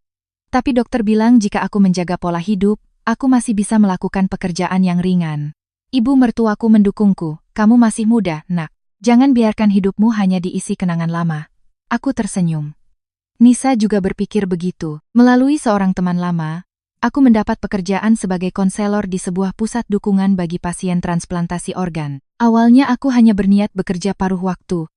Tapi semakin sering aku bertemu dengan orang-orang yang cemas menjelang operasi, atau keluarga yang berada di antara harapan dan keputusasaan, aku semakin sadar bahwa pengalamanku tidak sepenuhnya sia-sia. Aku menceritakan pada mereka tentang bagaimana sulitnya belajar berjalan lagi pasca operasi, tentang obat yang harus diminum seumur hidup, tentang cara menjaga semangat. Aku tidak menceritakan kisah pernikahanku, hanya berkata bahwa setelah setiap kehilangan, manusia selalu bisa memulai lagi, asalkan ia masih cukup mencintai dirinya sendiri. Suatu sore, Saat aku baru saja selesai sesi konseling, aku bertemu Pak Agung di depan gerbang. Ia tersenyum ramah. Aku sedang ada tugas di dekat sini, sekalian mampir menengokmu. Kami minum teh sejenak. Ia bercerita bahwa perusahaan setelah berganti manajemen kini sudah mulai stabil. Banyak karyawan lama yang kembali bekerja dengan tenang. Aku mendengarkannya dengan hati yang lega. Dari awal, yang kuinginkan bukanlah melihat siapapun jatuh, melainkan agar orang-orang yang tidak bersalah tidak menanggung akibat dari kesalahan orang lain. Sebelum pamit, Pak Agung ragu-ragu. Bima menitip pesan. Aku menatapnya. Dia bilang, dia sedang menjalani semua proses hukum dengan kooperatif dan sudah berusaha mengganti sebagian besar kerugian. Dia tidak lagi meminta maafmu, hanya berharap suatu hari nanti kamu bisa hidup benar-benar bahagia. Aku tersenyum tipis. Sampaikan padanya, aku juga berharap dia bisa hidup dengan baik di sisa umurnya. Hanya itu yang ingin kukatakan. Tak ada lagi cacian, tak ada lagi dendam, karena aku sadar, hal tersulit bukanlah memaafkan orang lain, melainkan melepaskan luka di hati untuk membebaskan diri sendiri. Akhir pekan itu, aku dan ibu mertuaku berjalan-jalan di tepi sungai. Angin sore membawa hawa sejuk, pepohonan di sepanjang jalan mulai meranggas. Beliau tiba-tiba menggenggam tanganku. Ibu sudah tua, nanti, jika kamu bertemu orang yang tulus menyayangimu, jangan tutup hatimu karena masa lalu. Aku menatapnya lalu tertawa kecil. Sekarang Nisa belum berpikir ke sana, Bu. Nisa hanya ingin hidup tenang. Beliau ikut tersenyum. Itu sudah cukup. Aku menatap permukaan air yang berkilauan diterpa cahaya senja. Kurang dari setahun yang lalu, aku pernah berpikir hidupku telah berakhir ketika pria yang paling kucintai berbalik pergi setelah menerima ginjalku. Tapi hari ini aku sadar, hidup tidak berhenti hanya karena pengkhianatan satu orang. Yang tersisa pada akhirnya bukanlah apa yang telah hilang, melainkan bagaimana kita bangkit dari kehilangan itu untuk melanjutkan hidup yang lebih berharga. Aku menggenggam tangan ibu mertuaku lebih erat. Melangkah perlahan di jalan setapak itu, hatiku damai, lebih dari yang pernah kurasakan. Karena aku tahu, di depan sana, masih banyak hal baik yang menanti, selama aku tidak menyerah pada harapan, pada kemanusiaan, dan pada diriku sendiri. Waktu terus berjalan tanpa suara, seperti aliran air di luar jendela apartemen. Tak ada yang bisa menahan hari yang telah berlalu, tak ada pula yang bisa kembali untuk memperbaiki pilihan di masa lalu. Tapi manusia bisa belajar untuk hidup berbeda dari luka-lukanya. Itulah yang kurasakan paling dalam, setelah hampir setahun sejak pernikahanku berakhir. Tubuhku perlahan beradaptasi dengan hidup yang hanya memiliki satu ginjal. Hasil pemeriksaan rutin selalu stabil. Dokter melihat rekam medisku lalu tersenyum, mengatakan bahwa aku telah merawat diriku dengan sangat baik. Keluar dari rumah sakit, aku menatap langit biru yang cerah dan tanpa sadar tersenyum. Mungkin ini pertama kalinya setelah bertahun-tahun aku datang ke rumah sakit tanpa rasa cemas untuk orang lain, melainkan murni untuk diriku sendiri. Pekerjaanku di pusat dukungan pasien transplantasi menjadi bagian hidup yang tak terpisahkan. Setiap minggu aku bertemu keluarga dengan berbagai macam emosi, harapan, ketakutan, dan mereka yang berada di ambang hidup dan mati. Setiap kali menatap mata mereka, aku seperti melihat diriku setahun yang lalu. Aku tidak banyak bercerita tentang masalah pribadiku, tapi jika ada yang bertanya bagaimana cara melewati masa-masa sulit pasca operasi, aku selalu tersenyum dan menjawab, jangan hanya merawat tubuh, rawat juga hatimu. Pernah seorang gadis muda menggenggam tanganku dan bertanya, apakah kakak menyesal telah mendonorkan organ? Aku terdiam sejenak, lalu menggeleng. Yang pernah kakak sesali bukan karena menyelamatkan nyawa seseorang, tapi karena lupa menyayangi diri sendiri. Sekarang kakak tidak menyesal lagi. Gadis itu tersenyum, matanya berkaca-kaca. Aku tahu, jawabanku mungkin akan membekas di hatinya, sama seperti aku dulu yang berharap ada seseorang yang mengatakan hal itu padaku. Suatu sore di akhir pekan, aku dan ibu mertuaku kembali ke rumah lama kami untuk berkemas. Setelah perceraian, rumah itu dijual sesuai kesepakatan, tapi pembeli yang baik hati memberi kami waktu untuk mengambil barang-barang kenangan. Aku melangkah perlahan melewati ruang tamu. Meja makan itu masih di tempat yang sama. Di sanalah Bima meletakkan surat cerai di hadapanku pada pagi yang menentukan itu. Aku berdiri lama, lalu mengelus permukaan meja. Anehnya, hatiku tidak lagi merasakan sakit. Tempat yang dulu dipenuhi air mata, kini hanya menjadi kenangan yang telah tertutup. Ibu mertuaku turun dari lantai atas membawa sebuah kotak kardus. Lihatlah, nak. Apa ada yang mau kamu simpan? Aku membukanya. Di dalamnya ada album-album foto lama. Foto pernikahan kami sudah menguning. Di foto itu, aku dan Bima masih sangat muda. Senyum kami begitu tulus, hingga aku sendiri merasa terharu. Aku meletakkan foto itu ke samping. Ibu menatapku, tidak kamu bawa? Aku tersenyum. Aku simpan satu yang kecil saja, Bukan untuk mengenang masa lalu, tapi untuk mengingat bahwa aku pernah sepenuh hati mencintai seseorang. Aku tidak ingin mengingkari masa lalu, hanya tidak mau terikat olehnya. Beliau menatapku lama lalu mengangguk. Ibu lega mendengarnya. Tepat saat itu, ponsel ibu mertuaku berdering. Setelah beberapa saat, beliau menoleh padaku, matanya berbinar gembira. Dewan direksi baru saja memberitahu, tahun ini perusahaan sudah kembali untung. Karyawan juga sudah jauh lebih tenang. Aku ikut senang untuknya. Yang membuatku bahagia bukanlah angka-angka di laporan keuangan, melainkan karena hasil kerja keras almarhum ayah mertuaku akhirnya terjaga dengan baik. Ada nilai-nilai yang baru terasa berharga ketika kita nyaris kehilangannya. Dalam perjalanan pulang, mobil kami melewati jalan di tepi sungai tempat aku dulu turun dari taksi pada hari aku meninggalkan rumah. Aku tanpa sadar menatap keluar jendela. Semuanya masih sama, pepohonan masih hijau, permukaan air masih berkilauan, hanya diriku yang dulu, dan sekarang sudah sama sekali berbeda. Aku sadar, aku tidak lagi bisa mengingat dengan jelas wajah sedihku pagi itu. Sebaliknya, yang paling kuingat adalah tangan ibu mertuaku yang menggenggam tanganku sambil berkata bahwa aku akan selalu menjadi putrinya. Mungkin cinta tulus itulah yang telah menyelamatkanku untuk kedua kalinya. Malam harinya, saat aku sedang menyiram bunga di balkon, sebuah kartu pos datang melalui pos. Pengirimnya anonim, hanya beberapa baris tulisan tangan yang kukenal. Terima kasih karena pernah menyelamatkanku. Aku akan menggunakan sisa hidupku untuk menjadi pantas menerima hadiah yang pernah kau berikan. Semoga kau selalu damai. Tak ada nama pengirim, tapi aku tahu itu tulisan tangan Bima. Aku membaca kartu pos itu, lalu melipatnya dan menyimpannya di laci bersama album foto lama.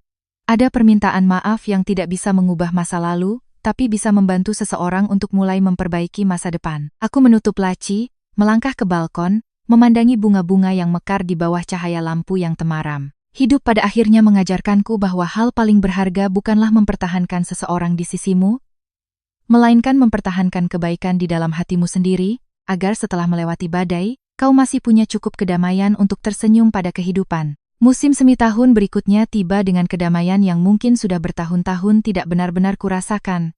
Pot-pot bunga di balkon mekar lebih indah dari saat pertama kali aku pindah ke sini bersama ibu.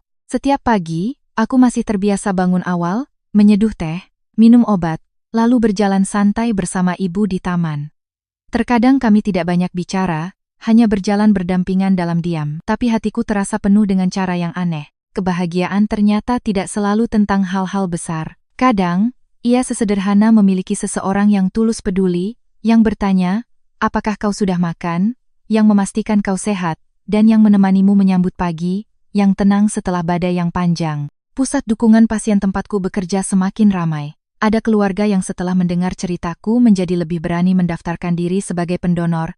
Ada pasien yang setelah operasi mengirim pesan, memberitahu bahwa mereka sudah mulai bekerja, menanam pohon, atau mengantar anak ke sekolah seperti orang normal lainnya. Setiap kali membaca pesan-pesan itu, aku tersenyum. Aku sadar, ginjal yang pernah kudonorkan telah menyelamatkan satu nyawa. Tapi pengalaman hidupku setelahnya ternyata membantuku menopang lebih banyak nyawa lainnya. Mungkin beginilah cara semesta memberi balasan, dengan cara yang tak pernah kita duga. Suatu sore di akhir bulan Maret, aku menerima telepon dari Pak Agung. Suaranya terdengar lebih ringan. Aku hanya mau memberitahumu satu kabar. Nisa, kabar apa Pak? Bima sudah pindah ke kampung halamannya, tinggal bersama ibunya. Sudah lebih dari sebulan. Setelah ia menyelesaikan semua kewajibannya sesuai putusan hukum dan mengganti kerugian semampunya. Dia bekerja di sebuah bengkel kecil, di dekat rumah. Ku dengar. Di luar jam kerja, dia juga sering ikut kegiatan sosial di desanya. Aku terdiam sejenak, lalu menjawab pelan. Itu bagus. Pak Agung tertawa kecil.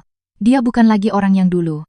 Terakhir aku bertemu, dia hanya bilang berharap ibunya sehat dan kamu selalu damai. Setelah panggilan itu, aku berdiri lama di balkon. Angin musim semi meniup lembut bunga-bunga yang sedang mekar. Aku tidak tahu bagaimana masa depan Bima, tapi aku berharap ia benar-benar menjalani sisa hidupnya dengan kebaikan, bukan hanya dengan janji. Ada pelajaran yang harus dibayar mahal untuk dipelajari.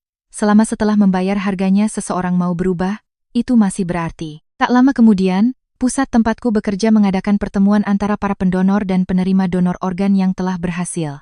Aku diundang untuk berbagi cerita. Melihat ke arah hadirin, aku melihat banyak tatapan yang penuh perhatian. Ada yang baru saja melewati operasi, ada yang sedang menunggu giliran, ada juga keluarga yang raut wajahnya menyiratkan kecemasan.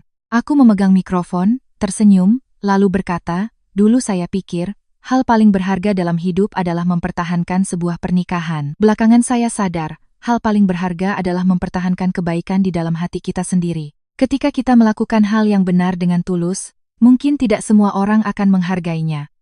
Tapi hal itu akan membuat kita tidak perlu menyesal saat menengok ke belakang. Jangan biarkan pengkhianatan satu orang membuat kita kehilangan kepercayaan pada semua orang. Di dunia ini, masih banyak orang baik, masih banyak cinta tulus yang menunggu kita di depan. Seluruh ruangan bertepuk tangan. Aku menatap ke barisan depan. Ibu duduk di sana, matanya berbinar bangga sambil tersenyum padaku. Senyum teduh yang sama persis seperti saat pertama kali beliau menggenggam tanganku dan berkata bahwa aku akan selalu menjadi putrinya. Aku sadar. Tanpa beliau di sisiku di masa-masa tergelapku, mungkin aku tidak akan cukup kuat untuk berdiri di sini hari ini. Malam harinya, kami berdua duduk di teras sambil minum teh. Langit penuh bintang. Suasana begitu sunyi hingga suara angin yang menyelinap di antara pepohonan pun terdengar. Ibu bertanya pelan, "Apakah kamu merasa bahagia, Nak?" Aku menatapnya lalu tersenyum. "Tentu saja, Bu. Bukan karena aku punya lebih banyak uang atau hidupku lebih mudah, tapi karena akhirnya aku belajar untuk menyayangi diriku sendiri, menghargai orang-orang yang tulus di sisiku, dan melepaskan apa yang tidak lagi pantas dipertahankan." Ibu mengangguk pelan. "Kalau begitu, Ibu tenang." Aku menyandarkan kepalaku di bahunya seperti anak kecil. Di kejauhan, lampu kota memantul di permukaan sungai yang berkilauan. Aku teringat pagi itu, saat aku menarik koper meninggalkan rumah dengan rasa sakit yang kurasa tak akan pernah bisa membuatku bangkit lagi. Jika saat itu ada yang bilang bahwa suatu hari nanti aku akan tersenyum damai seperti hari ini, aku pasti tidak akan percaya. Tapi hidup memang selalu ajaib.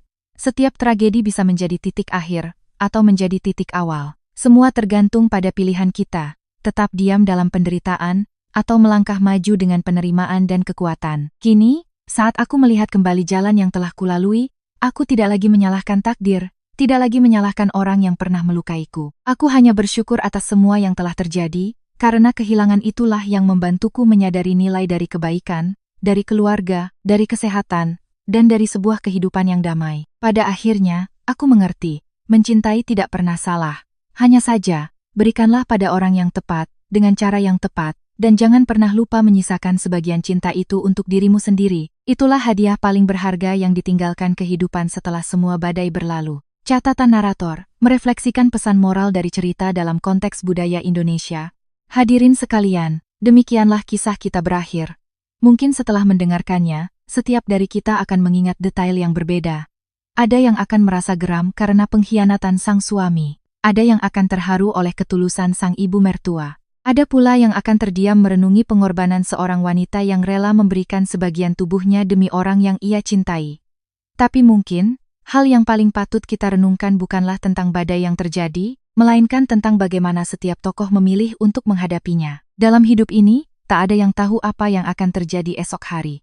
Hari ini kita bisa duduk bersama dalam jamuan makan yang hangat, esok hari mungkin sudah terpisah jalan. Hari ini masih saling memanggil suami istri, esok hari mungkin hanya menjadi orang asing yang pernah singgah. Karena itu, yang paling berharga bukanlah janji untuk bersama selamanya, melainkan cara kita memperlakukan satu sama lain setiap hari selagi masih diberi kesempatan. Ada pepatah bijak yang mengatakan, untuk mengetahui baik tidaknya seseorang, jangan lihat saat ia berada di puncak kejayaan. Lihatlah bagaimana ia bersikap pada orang yang pernah berjuang bersamanya dari titik nol. Karena rasa terima kasih bukanlah sesuatu yang bisa dihafalkan atau dipentaskan. Ia hanya muncul dari hati yang masih menyimpan adab dan kebaikan. Ada orang yang seumur hidup mencari kebahagiaan di tempat yang jauh, tapi tanpa sadar menjatuhkan orang yang selalu diam-diam menunggunya di belakang. Saat ia menoleh, segalanya mungkin masih ada, kecuali orang yang dulu menantinya. Hidup ini tidak menakutkan karena kemiskinan atau kegagalan. Yang paling menakutkan adalah ketika manusia kehilangan nuraninya, tapi masih merasa dirinya paling cerdas. Karena harta yang hilang bisa dicari, jabatan yang lepas bisa diraih kembali, tapi kepercayaan yang sudah pecah, walau direkatkan dengan sisa umur, tak akan pernah utuh kembali. Melalui kisah ini, saya semakin percaya bahwa berbuat baik tidak akan pernah merugi. Mungkin orang baik akan lebih sering terluka, lebih sering dimanfaatkan, tapi janganlah karena satu orang yang tak tahu berterima kasih, kita kehilangan kepercayaan pada semua orang. Di dunia ini, masih banyak orang yang tulus menolong tanpa pamrih. Masih ada ibu yang diam-diam berkorban untuk anaknya. Masih ada anak yang mendedikasikan masa mudanya untuk merawat orang tua. Masih ada orang asing yang karena sedikit nurani, berani menyuarakan kebenaran. Orang-orang biasa inilah yang membuat hidup ini lebih berharga. Mungkin banyak yang akan bertanya, apakah pengorbanan sang wanita dalam cerita ini sepadan? Saya rasa jawabannya tidak terletak pada sang suami, tapi pada dirinya sendiri. Saat ia memutuskan untuk mendonorkan sebagian tubuhnya, ia melakukannya dari hati yang tulus. Yang disayangkan bukanlah pengorbanannya, melainkan orang yang menerima hadiah berharga itu tidak tahu cara menghargainya. Tapi janganlah karena itu kita berpikir bahwa kebaikan itu sia-sia. Setiap perbuatan baik memiliki nilainya sendiri. Terlepas dari apakah penerimanya pantas atau tidak, si pemberi telah menjaga kehormatan dirinya. Terkadang, hidup memberi kita pelajaran yang sangat menyakitkan. Ada yang harus kehilangan masa muda untuk memahami arti keluarga. Ada yang harus melewati pernikahan yang hancur untuk belajar mencintai diri sendiri. Ada yang harus membayar dengan air mata untuk menyadari siapa yang tulus di sisinya. Tapi jika setelah semua kehilangan itu kita menjadi lebih bijaksana, lebih dewasa, dan lebih bertanggung jawab, maka luka-luka itu tidak sepenuhnya sia-sia. Saya secara khusus terharu dengan sosok ibu mertua dalam cerita ini. Beliau berada di antara dua pilihan yang sangat sulit. Di satu sisi adalah putra kandungnya, di sisi lain adalah kebenaran dan amanah dari almarhum suaminya. Akhirnya, beliau memilih keadilan, bukan karena ia tidak lagi menyayangi putranya, tapi karena ia paham, melindungi kesalahan bukanlah cara mencintai yang benar. Terkadang, cinta terbesar orang tua adalah mengajarkan anaknya untuk berani bertanggung jawab atas perbuatannya. Jika hari ini Anda masih memiliki orang tua, luangkanlah sedikit waktu untuk menelepon mereka, menanyakan hal yang sederhana. Bapak, Ibu, sehat? Jangan berpikir hal itu bisa ditunda sampai besok. Hidup ini tak pernah pasti. Ada kata cinta yang belum terucap sudah menjadi penyesalan. Ada jamuan makan yang dikira masih akan ada banyak, suatu hari baru sadar itu adalah yang terakhir kalinya. Jika hari ini Anda masih punya rumah untuk pulang, masih ada orang yang menanti di balik pintu, hargailah. Rumah yang megah belum tentu menjadi tempat yang hangat, tapi tempat di mana ada orang yang selalu mendoakan keselamatanmu, pastilah itu kebahagiaan. Jangan sampai saat rumah itu masih ada, tapi orang yang menunggumu sudah tiada, baru kita paham arti kata keluarga. Dan jika kebetulan Anda sedang merasakan kepedihan seperti wanita dalam cerita ini, janganlah putus asa. Tak ada yang bisa merenggut masa depanmu hanya karena mereka telah menghancurkan masa lalumu. Setiap fajar adalah kesempatan baru. Setiap hari kita bangun dalam keadaan sehat adalah anugerah. Kita tidak bisa mengubah apa yang telah terjadi, tapi kita sepenuhnya bisa menentukan bagaimana kita akan hidup mulai hari ini. Hiduplah sedikit lebih lambat untuk mendengarkan orang terkasih. Kurangi sedikit persaingan untuk menjaga kedamaian hati. Perluas sedikit kelapangan dada agar hidup terasa lebih ringan. Dan yang terpenting, perlakukanlah dengan baik orang-orang yang diam-diam menyayangimu. Karena tidak semua orang yang masuk ke dalam hidup kita bisa tinggal selamanya. Akhir kata, saya berharap setelah menutup cerita ini, yang kita bawa bukanlah kesedihan, melainkan sebuah pelajaran kecil untuk diri kita masing-masing. Belajar menghargai selagi ada, belajar berterima kasih selagi sempat, belajar meminta maaf saat bersalah, belajar memaafkan saat hati sudah cukup lapang, dan belajar mencintai dengan tulus, tapi jangan pernah lupa untuk menjaga harga diri dan kehormatan. Terima kasih telah menyimak kisah ini hingga akhir. Jika cerita ini membuat Anda berhenti sejenak untuk merenung, membuat Anda ingin memeluk orang tua lebih erat, ingin menelepon kerabat lebih cepat, ingin hidup lebih baik bagi orang-orang di sekitar Anda, maka itulah makna terbesar dari cerita ini. Semoga kita semua selalu diberi kesehatan, kedamaian, dan hati yang baik di tengah dunia yang terus berubah. Agar seberapapun badai menerpa, kita masih punya cukup cinta untuk kembali pulang, kepada keluarga, kepada orang-orang yang tulus menyayangi kita, dan kepada kebaikan di dalam lubuk hati kita sendiri.